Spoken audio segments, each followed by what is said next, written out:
Hello guys, आपका स्वागत है हमारे चैनल बिज़ यूनिक में। अगर आप बिगिनर हैं तो आपके लिए ये वीडियो बहुत ही ज़रूरी है, बिकॉज़ आज हम बात करेंगे 3 ऐसे रेशियोज़ का जो स्टॉक मार्केट में बहुत ज़्यादा यूज़ होते हैं। और किसी भी स्टॉक या शेयर को ख़रीदने से पहले आपको इन रेशियोज़ को देखना चाहिए, पढ़ना चाहिए, समझना चाहिए। ये रेशियोज़ जो हैं बहुत ही इंपॉर्टेंट होते हैं किसी भी स्टॉक मार्केट में, बिकॉज़ जो रेशियोज़ होते हैं, हर एक रेशियो अपनी एक अलग इंपॉर्टेंस बताता है। हर एक रेशियो से आपको कंपनी के परफॉर्मेंस की अलग अलग अंडरस्टैंडिंग होती है। हर रेशियो अलग अलग चीज़ बताते हैं कंपनी के बारे में। कुछ रेशियोज़ होते हैं जो कंपनी की प्रॉफिटेबिलिटी के बारे में बताते हैं, कुछ लेवरेज के बारे में बताते हैं, कुछ टर्नओवर के बारे में बताते हैं। सो इन रेशियोज़ का नॉलेज होना बहुत ज़रूरी है। इन रेशियोज़ को पढ़ना आपको आना ही चाहिए। अगर आप बिगिनर हैं तो आपको पता होना ही चाहिए। हमारे लिस्ट में जो सबसे पहला रेशियो है वो है आपका EPS। EPS की फुल फॉर्म होती है अर्निंग पर शेयर। EPS जो है आपको बताता है कि कंपनी में हर एक शेयर पे आपकी अर्निंग कितनी हो रही है। यानी अगर आपने एक शेयर खरीदा है तो उसके ऊपर आपको अर्निंग कितनी हो सकती है। ये रेशियो जो है इक्विटी शेयर होल्डर्स को के लिए यूज़ होते हैं सबसे ज़्यादा। तो इक्विटी शेयर होल्डर्स जो होते हैं इसको बहुत कैलकुलेट करते हैं। EPS जो रेशियो है इसको प्रॉफिटेबिलिटी रेशियो भी बोला जाता है। कंपनी की प्रॉफिटेबिलिटी के बारे में बताता है ये। EPS अगर स्टडी है किसी कंपनी का या स्टडी रेशियो में बढ़ रहा है तो यानी उस कंपनी में आप इन्वेस्ट कर सकते हैं, उसे अच्छा भी माना जाता है। बट अगर आप किसी कंपनी का EPS देख रहे हैं, अर्निंग पर शेयर देख रहे हैं, तो आप उस इंडस्ट्री के एवरेज से भी उस EPS को कंपेयर जरूर करें। अगर आप किसी कंपनी या स्टॉक को ख़रीदना चाह रहे हैं, उसका EPS देख रहे हैं, तो आप उसके कॉम्पिटिटर का भी EPS देखें। हो सकता है कि अगर आप कॉम्पिटिटर का EPS देखें वो आपको ज़्यादा बेटर लगे, इंडस्ट्री की एवरेज के हिसाब से वो ज़्यादा बेटर लगे, तो आपको एक अच्छी नॉलेज मिल जाएगी आपको उस स्टॉक में इन्वेस्ट करना चाहिए या नहीं, या किसी और स्टॉक में इन्वेस्ट करना चाहिए। तो आपको एक आइडिया मिल जाता है। अगर हम इसकी फॉर्मूले की बात की जाए तो EPS का फॉर्मूला होता है net income divided by weighted average common stock. अभी वेटेड एवरेज कॉमन स्टॉक क्या होता है? आपकी कंपनी के स्टॉक में से, इस इनकम में से इस साल के जो रेवेन्यू होता है, जो नॉन रिकरिंग होता है, उसे माइनस किया जाता है, और जो लॉस होता है नॉन रिकरिंग उसे प्लस किया जाता है। अब ये होता क्या है? नेट इनकम में जो आपका इनकम आती है, अब कुछ चीज़ें होती हैं, जैसे कंपनी ने इस साल अपनी बिल्डिंग बेची, बट कंपनी जो है बिल्डिंग सेलिंग प्रोफाइल में तो है ही नहीं, उस सेगमेंट में है ही नहीं। तो यानी कंपनी का एक ऐसा रेवेन्यू है, ऐसा प्रॉफिट है जो रिकरिंग हर साल नहीं होगा, वो इसी साल हुआ है, तो उसे हटा दिया जाता है टोटल इनकम में से। तो यानी वो माइनस हो गया ताकि उसकी वैल्यू नलीफाई हो जाए।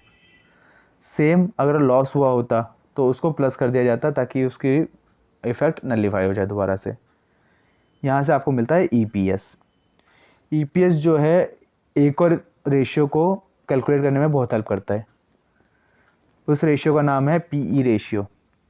PE रेशियो के बारे में भी जानना आपको बहुत ज़रूरी है। PE रेशियो की फुल फॉर्म होती है price earning ratio. Price earning ratio जो है आपको बताता है कि कोई भी शेयर सस्ता है या महंगा है। पहले इसकी फॉर्मूले की बात कर ली जाए। प्राइस अर्निंग रेशियो अगर आप कैलकुलेट करना चाहते हैं तो उस पर्टिकुलर स्टॉक का शेयर का प्राइस डिवाइडेड बाय उस शेयर का EPS, अर्निंग पर शेयर, की उस शेयर पे आपकी अर्निंग कितनी हो रही है, इससे आपको प्राइस अर्निंग रेशियो मिल जाता है। अब अगर PE रेशियो जो है आपका हाई है, ज़्यादा है, इसका मतलब है कि वो जो स्टॉक है, शेयर प्राइस है, ओवर एक्सपेंसिव है या ओवर वैल्यूड है। ऐसे ही अगर PE रेशियो आपका कम हो जाता है, कम आता है, इसका मतलब है वो शेयर या स्टॉक जो है सस्ता है और अंडर वैल्यूड है। तो इससे तो आप मुझे कहेंगे कि फिर यार हम अंडर वैल्यू सस्ते स्टॉक लेंगे, महंगे स्टॉक क्यों लें? आपकी बात भी सही है, बट ऐसा होता नहीं है। क्या होता है, अब कोई स्टॉक जो है ओवर वैल्यूड है या एक्सपेंसिव है, बट ये जो एक्सपेंसिवनेस होती है, ये जो हाई हुआ है, ये पीई रेशियो इतना हाई हुआ है, तो ये कंपनी की लॉन्ग टर्म इफेक्ट में, लॉन्ग टर्म में कंपनी ने इतना अच्छा काम किया है कि उसका पीई रेशियो बहुत हाई हो चुका है और लोगों का इस पर ट्रस्ट बन चुका है। इसलिए अगर कोई पीई रेशियो बहुत एक्सपेंसिव हो गया है फिर भी लोग उसे ख़रीदना चाह रहे हैं, तो पीई रेशियो जो है ट्रस्ट भी बताता है बायर्स का, कितना ट्रस्ट है बायर्स का किसी भी स्टॉक या शेयर प्राइस को लेकर। सो आई बिलीव आपको ये समझ में आ गया होगा। अब हमारे लिस्ट में तीसरा जो स्टॉक है, तीसरा जो रेशियो है, उसे हम कहते हैं डेट इक्विटी रेशियो। नाम से पता चल रहा है डेट इक्विटी रेशियो क्या होता है, डेट डिवाइडेड बाय इक्विटी। अब इनमें फ़र्क क्या होता है, पहले डेट इक्विटी रेशियो बताता है कि इनसाइडर मनी और आउटसाइडर मनी कितना है कंपनी के पास। डेट जो होता है आपका आउटसाइडर मनी होता है। आउटसाइडर मनी कैसे आएगा किसी भी कंपनी के पास, लोन के रूप में। तो जो लोन होता है वो होता है date divided by equity. Equity क्या होते हैं, शेयर होल्डर्स होते हैं, जो कंपनी के एक तरह के ओनर्स होते हैं। अब इनमें फ़र्क भी ये होता है कि डेट पे इंटरेस्ट लगता है, इक्विटी पे इंटरेस्ट नहीं लगता, डिविडेंड लगता है। और इक्विटी में जो डिविडेंड है वो पे करना किसी भी कंपनी के लिए मैंडेटरी नहीं है। अगर कंपनी को प्रॉफिट होता है, कंपनी की एनुअल जो मीटिंग्स होती है उसमें डिसाइड ये किया जाता है कि एनुअल या क्वार्टरली मीटिंग्स भी होती हैं, उसमें डिसाइड किया जाता है कि डिविडेंड्स दिया जाए या ना दिया जाए। तो वो कंपनी के ऊपर का डिसीजन होता है कि डिविडेंड देना चाहिए या नहीं देना चाहिए। वहीं अगर डेट लिया है किसी कंपनी ने तो उस पर इंटरेस्ट को पे करना ही करना है, that is a mandate thing.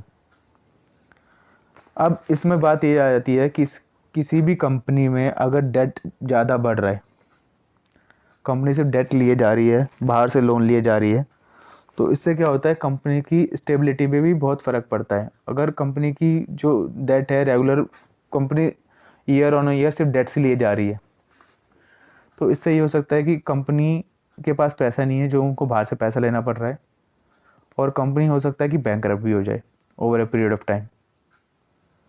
यहीं अगर इक्विटी बढ़ जाए, इक्विटी मतलब शेयर होल्डर कैपेसिटी बढ़ जाए, तो इससे क्या होता है कंपनी की जो प्रॉफिटेबिलिटी है वो बहुत सारे लोगों में बढ़ जाती है, तो वहाँ भी कंपनी के रेवेन्यू में बहुत फ़र्क पड़ जाता है। इसलिए डेट इक्विटी रेशियो का कोई पर्टिकुलर रेशियो नहीं दिया गया है, बट माना जाता है कि डेट, एक आइडियल डेट इक्विटी रेशियो जो होना चाहिए वो होना चाहिए 1:1। यानी अगर कंपनी ने बाहर से 1 रुपया लिया है तो इक्विटी से भी 1 ही रुपया उठाया हो, जो पॉसिबली ऐसा होता नहीं है। तो ये जो आपका रेशियो है 1.5 या 1.7 के आसपास हो सकता है। मैं कोई एग्जैक्ट नंबर नहीं दे रहा बिकॉज बहुत ही पेचीदा है इसको समझना, इन चीज़ को कि रेशियो, एक आइडियल रेशियो क्या है।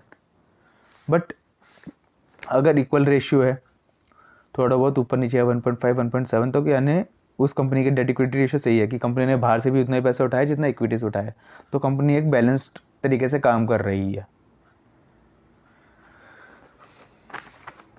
I hope this video has helped you a lot. अगर आपको ये वीडियो बहुत अच्छी लगी है, आपको कुछ समझ में आया है, और अगर आप कोई शेयर या स्टॉक लेना चाह रहे हैं तो इन रेशियोज़ को पढ़िए, समझिए, कंपेयर कीजिए, इंडस्ट्री के एवरेज के साथ भी कंपेयर कीजिए, उनके कॉम्पिटिटर के साथ भी कंपेयर कीजिए, ताकि आप एक बेटर डिसीजन ले सकें कि आपको कौन सा स्टॉक या शेयर लेना है। और ये वीडियो आपको सही अच्छी लगी है तो आप इस वीडियो को लाइक कीजिए, शेयर कीजिए, सब्सक्राइब कीजिए, बेल आइकन भी दबाइए, ताकि आपको हमारी कोई भी नई वीडियो आती है तो उसका नोटिफिकेशन सबसे पहले मिले। And thank you so much for watching our videos. Have a great day ahead.